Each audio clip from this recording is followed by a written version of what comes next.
Hi everybody, it's Lene. Thanks so much for stopping by my channel today. This is the last fall project of the season at Lene Creates. We do not skip Thanksgiving, absolutely not. So we have a cute little fall recipe book that's great for Thanksgiving recipes or just fall favorites. And you guys, it has a free digital download that my sister-in-law Carrie made. Thanks, Carrie. And it's got little, labels for the recipe book, little tabs that are blank so you guys can fill in what recipe sections you want to do. And then of course, recipe cards. These have little fall leaves on them. They're so cute. There's also a blank version of the card, so you could easily take these instructions that I'm going to show you in the tutorial and switch it up to be any time of year, especially for Christmas, would be great. Passing down recipes, especially handwritten recipes, I think is really, really important. They're some of my most cherished belongings, ones that my mom or my grandmother gave me. So definitely stick around to learn how we're going to give this away to one of our lucky viewers. We do that every week over on Lene Creates. Let's take a look at the digital download that Carrie made. You guys, this is a free download. It's listed down below the video, and you just click on that and then use your printer at home. If you don't have a printer, I bet you have a friend that does, that you could email these to. You'd need to print out probably, depending on how many of these you want to make, 10 or so of these pages. They have 2 recipe cards on each page. They have the fall themed one and then a plain one that you could use year round. And then we've got the little recipe labels for your book, left one blank so you could customize it. And then these are all the little tabs for the dividing of the sections, also left blank for you to customize it. And then I also printed that out on a solid color cardstock. These are 110-pound weight cardstock, which I'll put the link for the 110-pound in the paperwishes.com supply list down below the video. I think they make a nice weight for a recipe card. And this is just a little bit lighter for the labels and the tabs. And then of course, we're going to be using our Plaids and Pumpkins 12 by 12 pattern cardstock.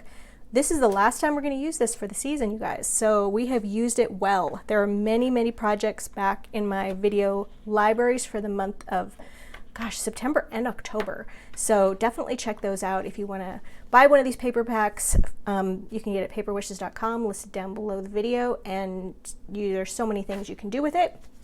So if you haven't seen this paper pack yet, you get 2 of each of these patterned papers. Love the scarecrow and all the sunflowers. I love the little pumpkin border here and the little owl, the raven.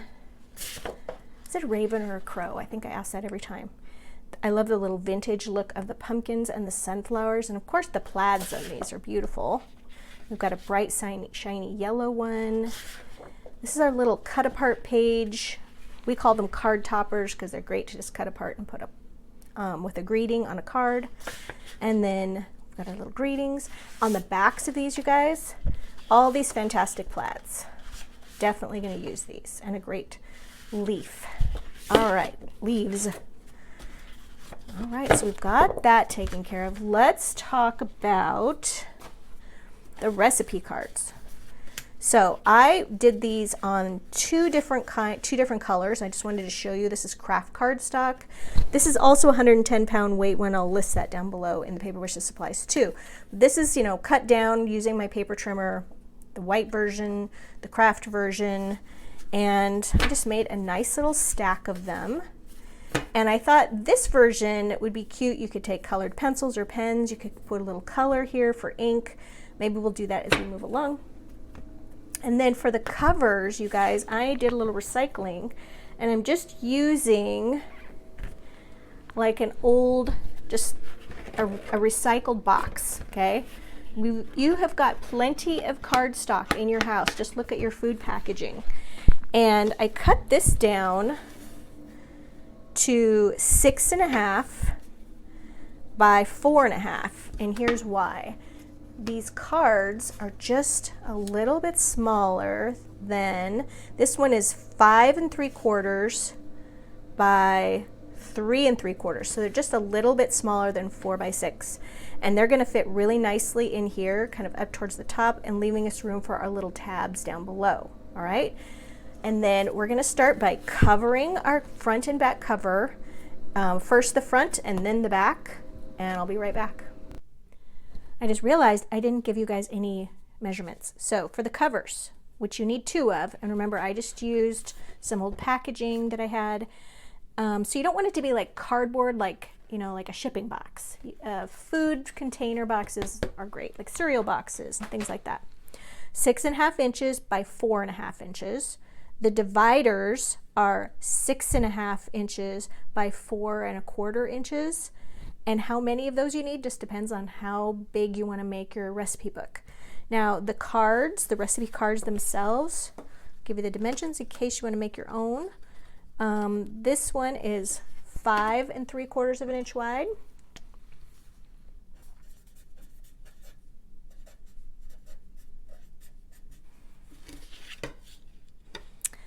By 3.75. Okay. Now we need to pick out some paper to go on the covers. I have to put this on the front cover, this sweet little owl with the fall harvest. I think that's appropriate for our theme today for the recipe book. And I'm just using Cosmic Shimmer Specialist Acrylic Glue. If you are using tape runner, another kind of glue, that's absolutely fine. If you find that the product that you're using, or you're recycling, your cardstock or your chipboard or whatever we're calling it, is just a little slick or slippery, you might want to use double stick tape to attach this, whatever you think is going to keep it attached the best for the product that you're using. And I'm just using a little bit of brown ink and a little applicator tool, and we're just going around the edges of those. Okay, there we go. Now I have a back cover and a front cover, and they're going to go just like this. Now on the inside, I happen to use the cover part of my recycled chipboard. The pattern is on the front. You could leave these plain, but we're not going to do that. We're going to use some patterned paper. I'm just going to use one of the plaids. Okay, we're just going to trim this down for the back. And I already changed my mind for the, okay, so for the front cover, we have the pretty plaid. And for the back cover, I went ahead and I just used solid, and here's why. Because I want to make a little pocket for the back, like that. And we're just going to put some glue here, like this. Oops, I didn't get quite high enough. And I'm going to make this pocket out of one of these cute little pumpkin borders. And what I'm thinking is, for special little one-of-a-kind recipes that are handwritten by your mom or your grandma, what a great place to just tuck those right in there. Okay, you could make a photocopy of them and share those in the special handwriting. This is my mom's recipe for dumplings for 2. It was rewritten in October 1977, one of our favorite fall recipes. If you're from the Dakotas, south or north, you know what I'm talking about. And then on the back it said Mom C. So that was her mother-in-law, my grandmother, Grandma Christensen to me. That was the recipe that my dad grew up with, and my mom said, please, mother-in-law, please give me your recipe because I just can't make those chicken and dumplings like you do. And my grandmother happily provided it. And my mother gave that recipe to me, and I gave it to my daughter. So yeah, you can just tuck those in. Now, why not put them on the front? Because it's going to be like this, and the pocket would have to go here and things could fall out. But the back, I feel like, would be pretty secure. Okay, so now we can take our little dividers, can put them right here. Now the dividers are a little bit shorter, okay, and that's because we've cut out these little tabs, and we can just glue those right there so that they're even with the bottom edge of the front and back cover. And that way they'll show when you look at them, okay? So now we just sort of need to put everything kind of how we want it, layer these recipe cards in here. And like I said, however many recipe cards you want to put in, it just depends on how many you want to share, how many you want to write out. And I am, like I showed you with this, I'm a big fan of using your handwriting when you're passing down recipes. It's a big deal to have recipes for, you know, in your own handwriting. I don't like my own handwriting. My mom had this really great handwriting. And I just look, my handwriting really hasn't changed since I was in 3rd grade. So, shame to say. All right. So you guys, this is what we're looking at, like this. We're going to go ahead and we're going to punch right up at the top. I'm going to grab my hole punch. Now I have 2 sizes of hole punches. I got mine at the thrift store in the office supplies. One is a 1/8 inch, it's small, and one is a pretty standard inch, 1/4 inch, sorry. You can use either one of these. You use what you have. I will tell you that a 1/8 inch punch goes through the layers of cardstock and chipboard and all that stuff much easier than the 1/4 inch does because there's less surface area. It's math, I don't know. So I'll be using this one, and then I have to grab my little rings. They're across the room. But we'll take our ruler, and we want to make little dots right here so we know where we are going to put these. Oops. All right. So I like to put them, you know, about 1.5 inches from each side. All right. So I'm just going to measure 1.5 inches. We're going to just keep this really simple like that. And then about 3/8 of an inch, 1/4 inch or so away from the top edge.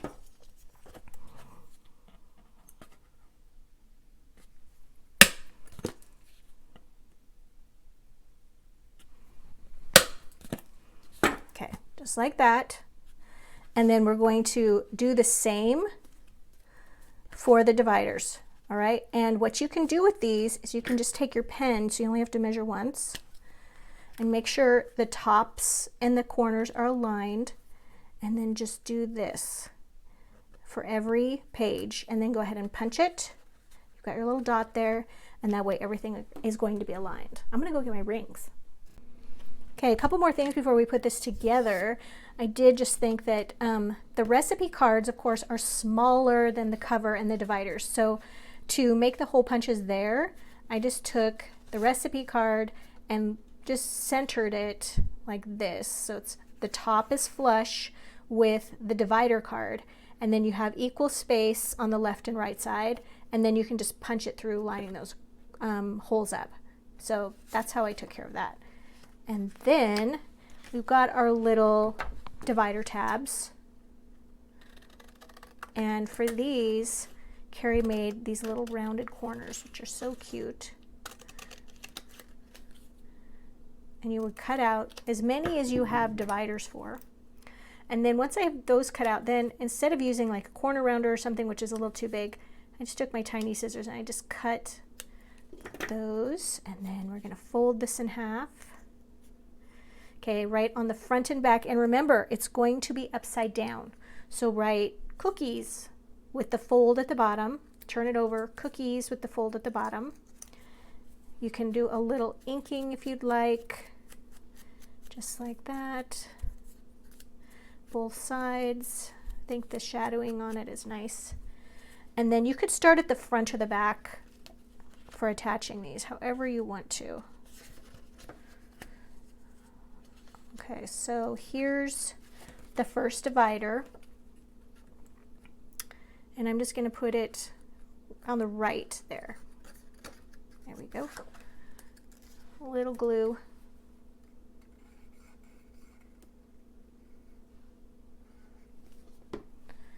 And we're just going to sandwich that. But here's the thing. You want to make sure, I'm going to use my cover here. You want to make sure, line it up with the top of the front or back cover that this little tab is not extending below the cover. So I'm just going to put it so the top edges are aligned. I'm just going to make sure that this is even, right, maybe just slightly above, just like that. All right, and now I can take my next divider, put it right there. Got another one ready, and then you can just stagger them. And I know this one goes on the front, but that's okay. We're just going to go like this.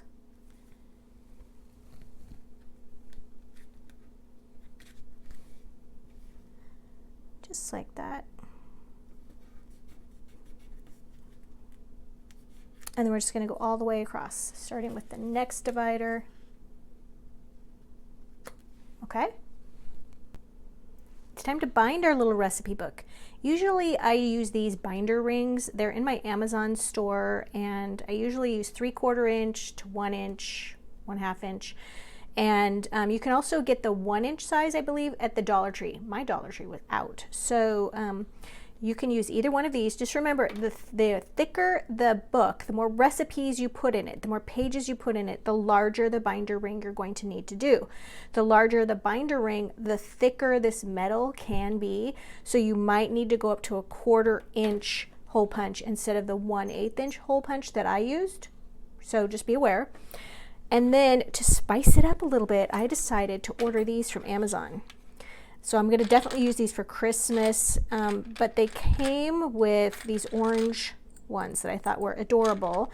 And these say they are, on Amazon's ad, that they were 1 inch. They are slightly under 1 inch, okay? They are more like 7/8 of an inch. They're still going to work great. They just have this really nice kind of enamel coating on them. So we are going to use the orange ones for our little book. If you've never used these, you just pull them open like this. You can start from the back or the front, whichever you'd like. And then you're just threading these in and trying to make sure that you don't skip any of the cards as you go. And then when we're done with this part, we are going to decorate it with ribbons. Just kind of an old school way to decorate these clips. I think it's still really fun, and it's a great way to use up your ribbon scraps. Like if people give you ribbon on anything, if you get ribbon that you like that's on packaging or just anything, I just throw it into a jar, into a bin, into a bag, and keep those things. And then I use those little ribbon scraps for things like this. So yeah, my friends know that I love ribbon, and I have a great big bag of it. And I just tossed one-of-a-kind ribbons in there. Oh, this is taking forever. Here we go, almost done. Last divider, and there. Okay. So anyway, yeah, I tend to get things sort of wrapped in lengths of ribbon, which I love. All right, so that's done, and then I have this, like I said, a stash of ribbons. A lot of these ribbons are just from paperwishes.com, and they're from like the orange ribbon set, the brown ribbon set, the gold ribbon set. I'll put those down below in case you just want to buy some. And I'm just going to tie these on. I usually use a 4-inch length of ribbon. I find it's hard to do much of anything when you're tying a 3-inch length. So find my scissors. Once again, my fabric scissors are somewhere else. Somebody took them off my table. Do you guys have that? Where your family just takes your craft supplies? Like, oh, I need this. And you're like, where'd that go? I used to have, when my daughter was little, on my fabric scissors and my paper scissors, I had a tag on them. And it would just say, no, don't. And she was really good about it. So I guess I just have my husband to blame now, since my daughter is out on her own. Which is like a whole nother thing, right? That empty nest thing. Somebody needed to tell me about that. I hear about it, but I didn't really know what it meant. I'm just going to do one of these, and then I'll finish the other one later. So I'm just using burgundy, orange, brown, and that's why I said it's just great to just use odds and ends. And I'm just trying to stay with the color scheme that's on the cover. Another thing is I'm trimming my ribbon at an angle. Unless you like a frayed ribbon length, which is very kind of distressed and just cool, then by all means cut it with a blunt end. I think that's a nice look too if you're going for that look. But if you didn't know about the angled ribbon thing, I'm here to tell you it makes a difference. See, it just kind of, when you clip it like that, it just starts to fray. But when you clip it at an angle, it frays less. Okay, we're going to do, I think, one more gold one, and then I'll finish these up. And then you guys can see what the final result will be, because just tying ribbon seems really boring to me. Okay. So I like to get these pretty full, but you want them to be enough space so that you can turn the pages easily. If you have these full, then it's really hard to turn the pages, which is just kind of annoying. So let me finish these.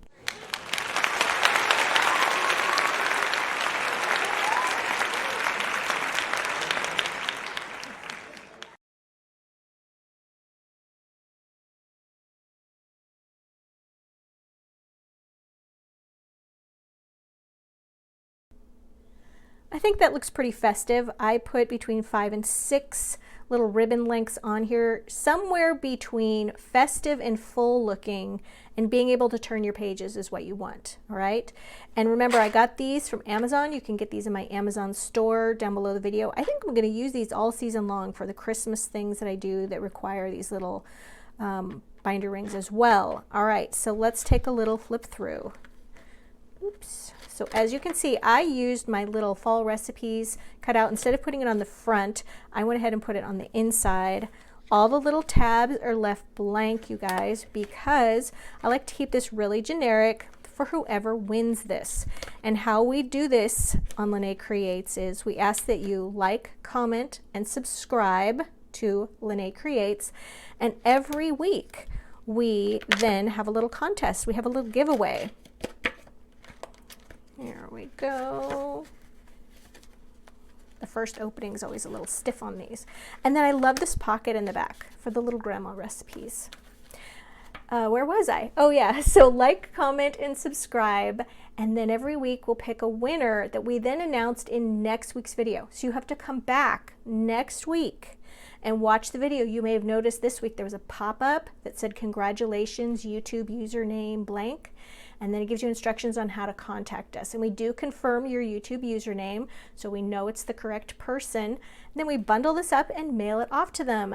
You guys, shipping, I just got back from the post office. Shipping is getting crazy out there, and this is gonna be a heavy one. So Carrie and I pay for our shipping ourselves. So if you'd like to donate to our shipping expenses, you can do the buy me a cup of coffee down below the video, or you can also do super thanks through YouTube, and that would be great. It helps us. 100% of that money goes to our shipping expenses.